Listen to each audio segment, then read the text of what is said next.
El deseado de todas las gentes, capítulo 14, hemos hallado al Mesías, parte 2. También se creía que antes del advenimiento del Mesías, Elías aparecería personalmente. Juan salió al cruce de esta expectación con su negativa, pero sus palabras tenían un significado más profundo. Jesús dijo, pues, refiriéndose a Juan, «Y si queréis recibirlo, este es Elías, el que habría de venir». Juan vino con el espíritu y poder de Elías, para hacer una obra como la que había hecho Elías. Si los judíos lo hubiesen recibido, esta obra se habría realizado en su favor, pero no recibieron su mensaje. Para ellos no fue Elías. No pudo cumplir en favor de ellos la misión que había venido a realizar. Muchos de los que estaban reunidos al lado del Jordán habían estado presentes en ocasión del bautismo de Jesús, pero la señal dada entonces había sido manifiesta por unos pocos de entre ellos. Durante los meses precedentes, durante el ministerio del Bautista, muchos se habían negado a escuchar el llamamiento al arrepentimiento. Así habían endurecido su corazón y obscurecido su entendimiento.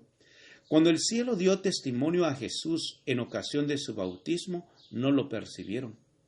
Los ojos que nunca se habían vuelto con fe hacia el invisible no vieron la revelación de la gloria de Dios. Los oídos que nunca habían escuchado su voz no oyeron las palabras del testimonio. Así sucede ahora.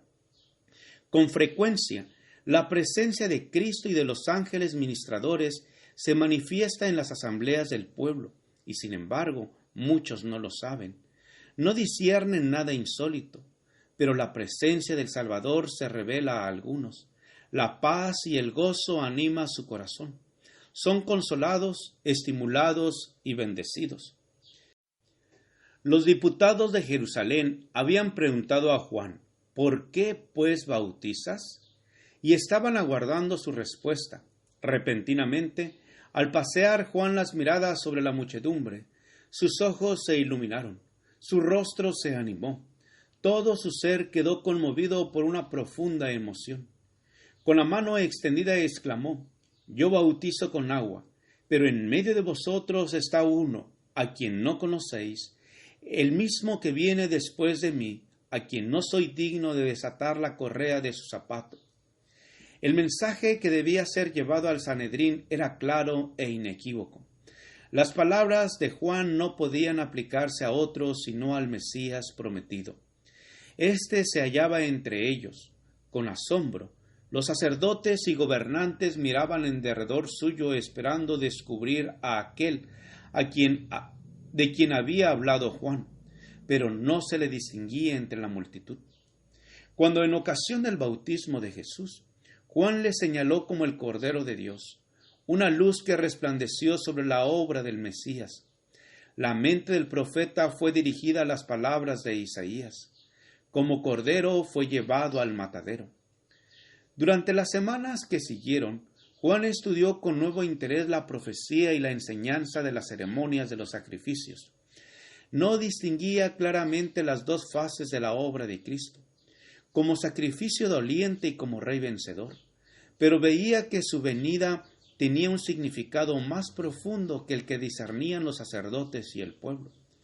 Cuando vio a Jesús entre la muchedumbre, al volver él del desierto, esperó confiadamente que daría al pueblo alguna señal de su verdadero carácter. Casi impacientemente esperaba oír al Salvador declarar su misión, pero Jesús no pronunció una palabra ni dio señal alguna. No respondió al anuncio que hiciera el Bautista acerca de él, sino que se mezcló con los discípulos de Juan sin dar evidencia externa de su obra especial, ni tomar medidas que lo pusieran en evidencia. Al día siguiente, Juan vio venir a Jesús con la luz de la gloria de Dios descansando sobre él. El profeta extendió las manos diciendo, «He aquí el Cordero de Dios que quita el pecado del mundo.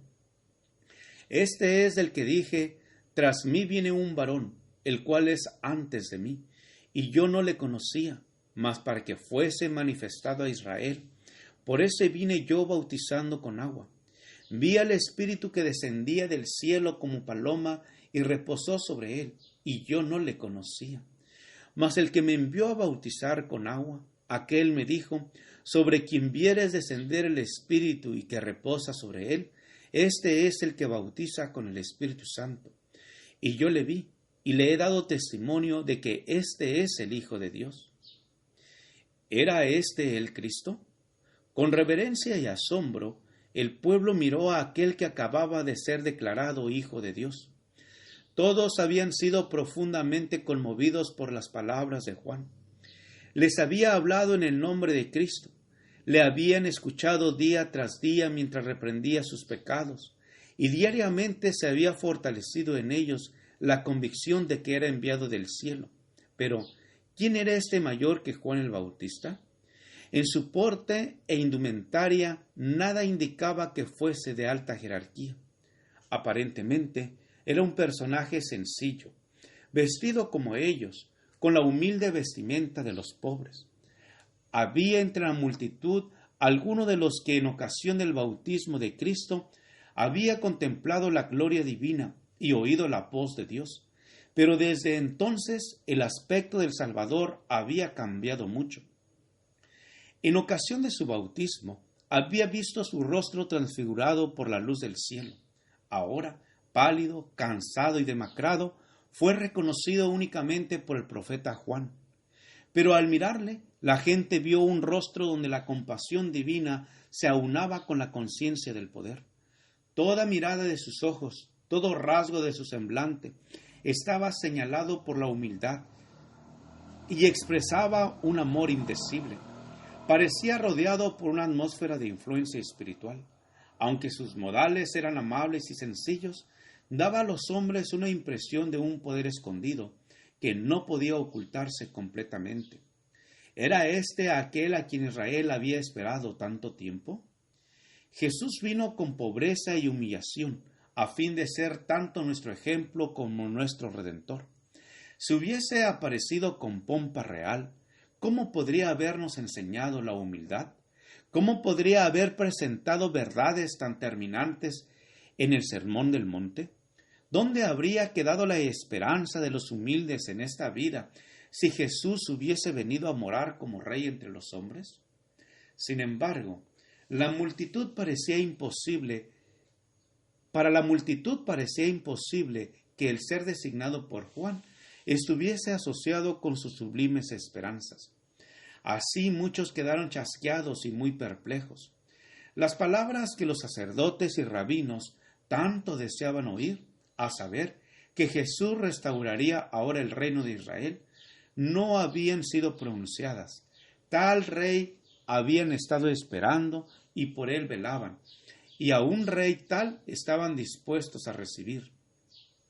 Pero no querían aceptar a uno que tratase de establecer en su corazón un reino de justicia y de paz. Al día siguiente, mientras 2 discípulos estaban cerca, Juan volvió a ver a Jesús entre el pueblo. Otra vez se iluminó el rostro del profeta con la gloria del invisible, mientras exclamaba, «He aquí el Cordero de Dios». Las palabras conmovieron el corazón de los discípulos. Ellos no las comprendían plenamente. ¿Qué significaba el nombre que Juan le había dado, Cordero de Dios? Juan mismo no lo había explicado. Gracias por escuchar este audio. Te invito a escuchar la siguiente parte. Jehová te bendiga y te guarde. Con aprecio, Pastor Juan Manuel Flores Espinosa.